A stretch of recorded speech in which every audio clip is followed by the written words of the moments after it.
നമസ്കാരം. മനുഷ്യരിവിടെ മഴക്കെടുതികൾ അനുഭവിച്ചുകൊണ്ടേയിരിക്കുകയാണ്. അതിതീവ്ര മഴയാണ് തിരുവനന്തപുരവും കൊല്ലവും ഒഴികെയുള്ള എല്ലാ ജില്ലകളിലും രേഖപ്പെടുത്തിക്കൊണ്ടിരിക്കുന്നത്. പലയിടത്തും വെള്ളക്കെട്ടുകളാണ്, വീടുകൾ മുങ്ങിയിരിക്കുകയാണ്, മനുഷ്യർ ദുരിതത്തിലാണ്.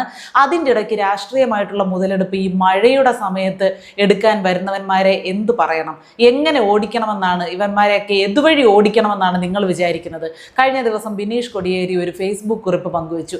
അത് വായിച്ചതിന് ശേഷം ഇതിലും ഭേദം പോയി ചത്തൂടെയെന്ന് അയാളോട് ചോദിക്കാനാണ് തോന്നിയത്. ഞാനിന്ന് ആ ഫേസ്ബുക്ക് കുറിപ്പ് എടുത്ത് നിങ്ങളുമായിട്ട് പങ്കുവയ്ക്കുന്നത് ആ കുറിപ്പ് അർഹിക്കുന്ന പുച്ഛം അതിന് കൊടുക്കാൻ വേണ്ടിയാണ്. നിങ്ങളെല്ലാവരും ഒന്ന് പറയണം, പിണറായി വിജയൻ പ്രളയ സമയത്ത് ഉണ്ടായിരുന്നത് കൊണ്ടാണ് കഴിഞ്ഞ പ്രളയങ്ങളെയൊക്കെ നമ്മൾ അതിജീവിച്ചത്. ഇപ്പൊ പിണറായി വിജയനെ നമ്മൾ വല്ലാതെ മിസ് ചെയ്യുന്നു. കേരളത്തിന്റെ കാവലാളായിട്ട് നിൽക്കാൻ പിണറായി വിജയൻ ഇല്ലാത്തത് കൊണ്ടാണ് ഇപ്പൊ മഴ ഇങ്ങനെ തുടർച്ചയായിട്ട് പെയ്യുന്നതെന്നൊക്കെയാണ് ബിനീഷ് കൊടിയേരി പറഞ്ഞു വരുന്നത്. എന്തെങ്കിലും സ്ഥാനങ്ങളോ എന്തെങ്കിലും മോഹങ്ങളോ ഉദ്ദേശിച്ചായിരിക്കും ഇങ്ങനെയൊക്കെ ഇട്ട് ഒലിപ്പിക്കുന്നത്. പക്ഷെ ഒലിപ്പിക്കുന്നത് ഫോൺ വിളിച്ചോ അല്ലെങ്കിൽ അദ്ദേഹത്തിന് ഒരു കത്തെഴുതിയോ ആകുന്നതാണ് ബിനീഷ് കൊടിയേരി നല്ലത്. ഇങ്ങനെ പൊതുമധ്യത്തിൽ ഇങ്ങനെയുള്ള കുറിപ്പുകളൊന്നും പങ്കുവെക്കരുത് ഇനി മേലാൽ. ആർത്തലയ്ക്കുന്ന പെരുമഴയിലും ഒപ്പമുള്ള കരുതൽ, നെഞ്ചോട് ചേർത്ത് പിടിച്ച സ്നേഹം, കേരളത്തിൻ്റെ സ്വന്തം കാവലാൾ. വാക്ക് മാറിപ്പോയി, യഥാർത്ഥത്തിൽ ഉപയോഗിക്കേണ്ട വാക്കതല്ല. വീണ്ടും ഒരു മഴക്കാലം ഭീതിയോടെ പടിവാതിൽക്കൽ എത്തുമ്പോൾ ഓരോ മലയാളിയുടെയും ഉള്ളിലേക്ക് ആദ്യം കടന്നു വരുന്ന ഒരു മുഖമുണ്ട്. ഏത് മുഖമാണ് ഉവ്വേ? നിങ്ങളുടെ ആരുടെയെങ്കിലും മനസ്സിലേക്ക് മഴ പെയ്തപ്പോൾ പിണറായി വിജയന്റെ മുഖം വന്നോ?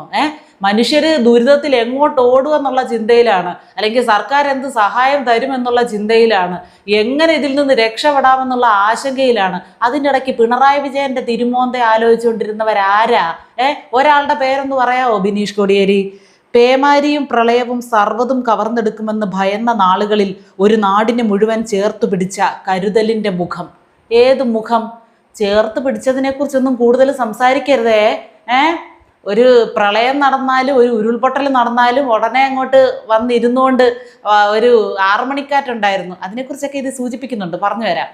അവിടോട്ട് വന്നിരുന്നുകൊണ്ട് ഒരിക്കൽ പറഞ്ഞതാണ്, നമ്മുടെയൊക്കെ ചെവി കൊണ്ട് നമ്മൾ ലൈവായിട്ട് കേട്ട കാര്യമാണ്. അവിടെ ദുരിതക്കയത്തിൽ ആളുകൾ ഒരു സാനിറ്ററി പാഡില്ലാതെ, ഉടുത്തുമാറാൻ ഒരു തുണിയില്ലാതെ, വിശപ്പിന് കഴിക്കാൻ ആഹാരമില്ലാതെ, രോഗത്തിന് കഴിക്കാൻ മരുന്നില്ലാതെ ദുരിതം അനുഭവിക്കുമ്പോൾ ഈ മുഖ്യമന്ത്രി, മുൻ മുഖ്യമന്ത്രി എന്ന് പറയുന്ന ആൾ, ഈ കരുതലിൻ്റെ മുഖം, കേരളത്തിൻ്റെ കാവലാൾ ഇരുന്നുകൊണ്ട് പറഞ്ഞതാണ്, ഇനി ഇങ്ങോട്ട് ആരും ഭക്ഷണവും തുണിയൊന്നും അയക്കണ്ട, ഇനി കാശാണ് ആവശ്യം. ആർക്ക്? അവരുടെ കുടുംബത്തിലേക്ക് ഇനി കാശാണ് ആവശ്യം, അതുകൊണ്ട് കാശായിട്ട് കൊടുത്താൽ മതി എന്ന് പറഞ്ഞ ആളാണ്. കൂടുതലൊന്നും പറയിപ്പിക്കരുത്. ആടി ഉലഞ്ഞ ഒരു ജനതയ്ക്ക് മീതെ വലിയൊരു കാവൽമരമായി നിന്ന സഖാവ് പിണറായി വിജയൻ. വലിയൊരു കാവൽമരം. ആടി ഉലഞ്ഞുകൊണ്ടിരിക്കുന്ന ഓട്ടക്കപ്പൽ എങ്ങനെ മുങ്ങാതെ രക്ഷിക്കാന്നുള്ള വെപ്രാളമായിരുന്നു അങ്ങേർക്ക്. അതിൻ്റെ ഇടയ്ക്കാണ് നാട് ആടി ഉലയുന്നതിനെ സംരക്ഷിക്കാൻ വേണ്ടി ചേർത്ത് നിർത്തിയത്. ഇപ്പൊ VD സതീശൻ ഒരു ദിവസം ഹെലികോപ്റ്റർ എടുത്തുകൊണ്ട് പോയപ്പോൾ വലിയ രീതിയിൽ മുഴുത്ത നാക്കുമായിട്ട് എല്ലാവരും വിമർശിച്ചുകൊണ്ട് നടക്കുന്നുണ്ടല്ലോ. ഈ പ്രളയമൊക്കെ വന്നപ്പോൾ ഹെലികോപ്റ്ററിൽ അവിടെ എവിടെയും പറന്ന് മേളിക്കൂടിരുന്ന് കണ്ടതല്ലാതെ എവിടെങ്കിലും നേരിട്ട് ചെന്ന് നിന്ന് അവരോട് എന്തെങ്കിലും സംസാരിക്കുന്നത് വല്ലതും കണ്ടിട്ടുണ്ടോ പിണറായി വിജയൻ? അവിടെ ഇരുന്നുകൊണ്ട് ക്യാമറയുടെ മുന്നിലിരുന്ന് ജനങ്ങളുമായിട്ട് സംസാരിക്കുകയായിരുന്നു. ഇപ്പൊ നരേന്ദ്രമോദി ഇൻസ്റ്റാഗ്രാമിൽ സെൽഫി വീഡിയോകൾ പങ്കുവയ്ക്കുന്നതിനെയും വിമർശിച്ചുകൊണ്ട് വരുന്നു, കളിയാക്കിക്കൊണ്ട് വരുന്നു. പിണറായി വിജയൻ പിന്നെ എന്താ ചെയ്തത്? 4 മണിക്കാറ്റ് 6 മണിക്കാറ്റ് ഒക്കെ അടിക്കുന്നത് പോലെ വന്നിരുന്ന് ക്യാമറയുടെ മുന്നിലിരുന്ന് പ്രസംഗിക്കും. അന്നത്തെ വിവരങ്ങളൊക്കെ അറിയാവുന്ന മനുഷ്യർ, IAS ഒക്കെ എഴുതി കൊടുക്കും, അല്ലെങ്കിൽ അതറിയാവുന്നവർ എഴുതി കൊടുക്കും, അത് വന്നിരുന്ന് വായിക്കും.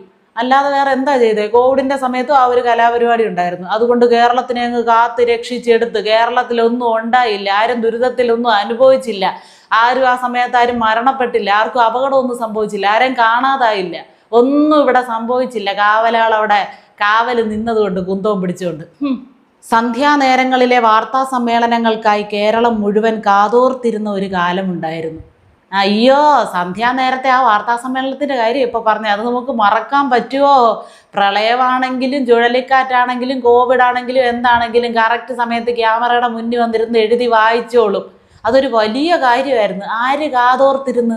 ആ സമയത്ത് TV ഓഫാക്കി അതിനോട് സഹകരിച്ചവരാണ് കേരളത്തിലെ ബഹുഭൂരിപക്ഷം ആളുകളും. അതൊന്നും ഓർമ്മിപ്പിക്കരുത് കേട്ടോ അണ്ണാ. കേവലം കണക്കുകളോ വിവരങ്ങളോ മാത്രമല്ല അന്ന് അദ്ദേഹം പങ്കുവെച്ചത്. പിന്നെന്താന്നാ, പകരം നമ്മൾ അതിജീവിക്കുമെന്ന വലിയൊരു ആത്മവിശ്വാസമായിരുന്നു. ഞങ്ങൾ ആ ഒരു ദുരന്തത്തെ അതിജീവിച്ചതിൻ്റെ സമാധാനത്തിൽ ഇപ്പോൾ ഇരിക്കുക. പിന്നെ അതൊന്ന് ഓർമ്മിപ്പിക്കരുത് ബിനീഷണ്ണ. പകച്ചു നിന്ന മനുഷ്യരുടെ തോളിൽ കൈവച്ച് ഭയപ്പെടേണ്ട, നമ്മളൊപ്പമുണ്ട് എന്ന് പറയുന്ന ഒരു കാരണഭൂതത്തിൻ്റെ സ്നേഹവും കരുത്തും ആ വാക്കുകളിൽ നിറഞ്ഞു നിന്നിരുന്നു.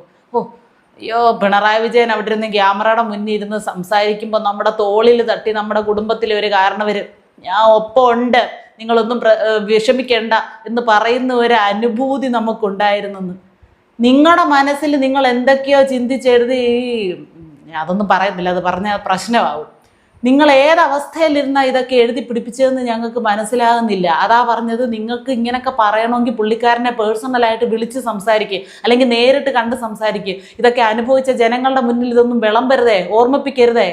മഴവെള്ളപ്പാച്ചിലിൽ സർവ്വതും നഷ്ടപ്പെട്ടവർക്ക് മുന്നിൽ ഭരണകൂടം എന്തായിരിക്കണമെന്ന് അദ്ദേഹം കാട്ടിത്തന്നു. അതാണ്, സർവ്വതും നഷ്ടപ്പെട്ടവർക്ക് എത്രയും പെട്ടെന്ന് ഈ മുഖ്യമന്ത്രിയുടെ ദുരിതാശ്വാസ നിധിയിലേക്ക് ലക്ഷങ്ങളും കോടികളും അയച്ചോളൂ, അവർക്കിപ്പോൾ വേണ്ടത് തുണിയും ആഹാരവും മരുന്നും പാടുകളും ഒന്നും അല്ല എന്ന് പറഞ്ഞ് ആ ഒരു കരുതലുണ്ടല്ലോ, അത് ഞങ്ങൾ മറന്നിട്ടില്ല എന്നാണ് പറഞ്ഞത്. പിന്നെ വയനാട് ചൂരൽമലയിൽ ദുരന്തത്തിൽപ്പെട്ട് മരിച്ചവർക്ക് കുഴിയെടുത്ത കണക്ക് ഒന്നും പറയിപ്പിക്കരുത് കേട്ടോ. വെറും വാക്കുകളേക്കാൾ ഉപരി കൃത്യമായ ഇടപെടലുകളിലൂടെയും സമാനതകളില്ലാത്ത ഇച്ഛാശക്തിയിലൂടെയും അദ്ദേഹം നാടിനെ ആകെ ഒറ്റക്കെട്ടായി നിർത്തി. അപ്പം നാട്ടുകാർക്കൊന്നും ഒരു റോളും ഇല്ല. അദ്ദേഹത്തിൻ്റെ ഇച്ഛാശക്തി കൊണ്ടാണ് നാട്ടുകാർ ഒരുമ കാണിച്ചത്. ഇവിടെ നമ്മുടെ നാട്ടിലൊരു പ്രശ്നം ഉണ്ടാകുമ്പോൾ, ഒരു പ്രദേശത്തൊരു പ്രശ്നം ഉണ്ടാകുമ്പോൾ സർക്കാരിൻ്റെ ഓർഡർ വന്നിട്ടല്ല നാട്ടുകാരെല്ലാം കൂടെ ഒത്തൊരുമിച്ച് നിന്നുകൊണ്ട് അതിനെ നേരിടുന്നത്, അല്ലെങ്കിൽ പറ്റുന്ന സഹായം അങ്ങോട്ടും ഇങ്ങോട്ടും ചെയ്യുന്നത് സർക്കാരിൻ്റെ ഓർഡർ കയ്യിലോട്ട് വന്നിട്ടല്ല. അത് ഏത് സർക്കാരാണെങ്കിലും ശരി. പിണറായി വിജയൻ ഇരുന്ന സമയത്ത് പിണറായി വിജയൻ ഉടനെ ഫോൺ എടുത്ത് വിളിക്കും. ഒരു പ്രദേശത്തൊരു പ്രശ്നം വരുന്നത് ഉടനെ കാരണഭൂതൻ്റെ ആ ഒരു ജ്ഞാനദൃഷ്ടിയിൽ തെളിയും. പിന്നെ ഉടനെ ഫോൺ എടുത്ത് കുത്തിയിട്ട് വിളിച്ച് ആ പ്രദേശവാസികളെയൊക്കെ അങ്ങ് ഏകോപിപ്പിക്കും. നിങ്ങളെല്ലാവരും ഒറ്റക്കെട്ടായിട്ട് നിൽക്കണമെന്ന് പിണറായി വിജയൻ പറഞ്ഞതിന് ശേഷം അത് കേട്ടിട്ടാണ്, അതനുസരിച്ചാണ് എല്ലാവരും ഒറ്റക്കെട്ടായിട്ട് നിന്നത്. ഇത് പോവണ്ണ. ഏതു വലിയ പ്രതിസന്ധിയിലും തളരാത്ത ആ മനസാന്നിധ്യം ഇന്നും ഓരോ മലയാളിക്കും പകരുന്ന ധൈര്യം ചെറുതല്ല. ഞങ്ങൾക്കാർക്കും ഒരു ധൈര്യവും ഇപ്പോഴും പിണറായി വിജയൻ പകരുന്നില്ല. അല്ല, ഞാൻ അറിയാൻ പാടില്ല എന്നിട്ട് ചോദിക്കുക, ഇത്രയും വലിപ്പത്തിൽ എഴുതി പിടിപ്പിക്കേണ്ട വല്ല കാര്യമുണ്ടോ? ഇപ്പോഴും പിണറായി വിജയൻ കേരളത്തിൽ തന്നെയല്ലേ? ഒരു പദവി ഉണ്ടല്ലോ, ചെറുതല്ലാത്ത മോശമല്ലാത്ത ഒരു പദവി ഉണ്ടല്ലോ, കേരളത്തിന്റെ പ്രതിപക്ഷ നേതാവും കൂടിയാണല്ലോ. മനോവീര്യം ഒന്നും മുഖ്യമന്ത്രി പദം നഷ്ടപ്പെട്ടപ്പോൾ ചോർന്നു പോയിട്ടില്ലല്ലോ. അല്ലെങ്കിൽ ഒരു മുഖ്യമന്ത്രി പദം അലങ്കരിക്കുമ്പോൾ മാത്രമേ കേരളത്തിന്റെ കാവലാളായിട്ട് നിൽക്കത്തുള്ളൂ എന്നുണ്ടോ? ആ ഗുണഗണങ്ങളെല്ലാം, കാവലാളായിട്ട് കരുതലിന്റെ മുഖമായിട്ട് നിൽക്കുന്ന ഗുണഗണങ്ങളെല്ലാം മുഖ്യമന്ത്രി പദം പോയതോടുകൂടി കയ്യിൽ നിന്നങ്ങ് പോയോ? ഇല്ലല്ലോ. ആ ആളിൽ ഒരു ഗുണമുണ്ടെങ്കിൽ ആ പദവി പോയതിനു ശേഷവും കാണുമല്ലോ. അപ്പൊ പിന്നെ കേരളത്തെ അങ്ങ് ചേർത്ത് പിടിച്ച് അന്ന് രക്ഷിച്ചതുപോലെ അങ്ങ് രക്ഷിക്കാൻ പറ. അതോ മുഖ്യമന്ത്രി കസേര കിട്ടിയാൽ മാത്രമേ അത് ചെയ്യത്തുള്ളൂ? അപ്പോൾ കേരളത്തോടുള്ള സ്നേഹമല്ല, പദവിയോടുള്ള സ്നേഹമാണ്. അത്രയല്ലേ ഉള്ളൂ. ആ ശാന്തമായ മുഖം ഓർമ്മിപ്പിക്കുന്നത് പ്രതിസന്ധികളിൽ പതറാത്ത ഒരു ജനനായകന്റെ കരുത്താണ്. അവിടെ മാർക്ക് കുറഞ്ഞു പോയല്ലോ അണ്ണ. ഇത്രയും വെള്ളം കോരിയിട്ട് അവസാനം കൊണ്ട് കലവിട്ട് ഉടച്ചു കളഞ്ഞല്ലോ. ശാന്തമായ മുഖം പിണറായി വിജയന്. എൻ്റെ ക്യാമറ ആയിപ്പോയി, അല്ലെങ്കിൽ ഞാൻ കാറെ തുപ്പിയന്. ഇരുളടഞ്ഞ വഴികളിൽ പ്രതീക്ഷയുടെ വെളിച്ചമായി നിന്ന ആ നായകനെ ഈ പെരുമഴക്കാലത്തും കേരളം നെഞ്ചോട് ചേർത്ത് ഓർക്കുന്നു. കേരളത്തിന് വേറെ പണിയൊന്നും ഇല്ലല്ലോ. ഈ പെരുമഴക്കാലത്ത് മറ്റേ ജനനായകനെ നെഞ്ചോട് ചേർത്ത് വെച്ച് ഓർക്കാനല്ലേ നേരം. ഓർമ്മിച്ച് വയ്ക്കാനും മാത്രം എന്തെടുത്ത് മറിച്ചെന്നാണ് ഞങ്ങൾക്ക് ഇതുവരെ മനസ്സിലാകാത്തത്. എൻ്റെ പൊന്നെണ്ണ, നിങ്ങൾ ഒരു ദുരന്തത്തെയും രാഷ്ട്രീയമായിട്ട് ഉപയോഗിക്കരുതെന്ന് പ്രസംഗിച്ച് നടക്കുന്നുണ്ടല്ലോ. ഇത് ഉപയോഗിക്കുന്നത് മുഴുവൻ ആരാ? ഞാൻ സൂചിപ്പിച്ചതുപോലെ VD സതീശൻ ഇന്നലെ ഹെലികോപ്റ്ററിൽ പുള്ളിയുടെ അമ്മായിയച്ഛനെ കാണാൻ എന്തോ പോയെന്നും പറഞ്ഞു വലിയ പ്രശ്നം ദേശാഭിമാനിയും കൈരളിയും കൂടെ ഉണ്ടാക്കി. അവർ രണ്ടുപേരും ഒരു വാർത്ത കൊടുത്തതിനെ കുറേ കുട്ടി സഖാക്കൾ അങ്ങ് ഏറ്റെടുത്ത് ആഘോഷിക്കുകയാണ്, തിമിർക്കുകയാണ്. ശിവൻകുട്ടി, MP രാജേഷും ഒക്കെ പറയുന്നുണ്ട്. പുള്ളിക്കാരൻ കൊച്ചിയിൽ ഔദ്യോഗിക പരിപാടികൾക്ക് പങ്കെടുക്കാൻ പോയതാണെന്നും അവിടെ നിന്ന് കാർ മാർഗത്തിലാണ് ആലുവയിലുള്ള ഭാര്യയുടെ അച്ഛനെ സന്ദർശിക്കാൻ പോയതെന്നും ഒക്കെയുള്ള വിവരങ്ങൾ അവരോടനുബന്ധിച്ചുള്ള ആളുകൾ തരുന്നുണ്ട്. അതിനിടയ്ക്കും ഇത് ഉയർത്തിപ്പിടിച്ചുകൊണ്ട് നടക്കുക. ഒരു ദുരന്തം ഇവിടെ ഉണ്ടായിക്കൊണ്ടിരിക്കുകയാണ്. അതിൻ്റെ ഇടയ്ക്ക് എന്താണ് അവിടെ പ്രതിപക്ഷത്തിരുന്ന് ചൊറിയാൻ പറ്റുന്നത് അതാ നോക്കിക്കൊണ്ടിരിക്കുന്നത്.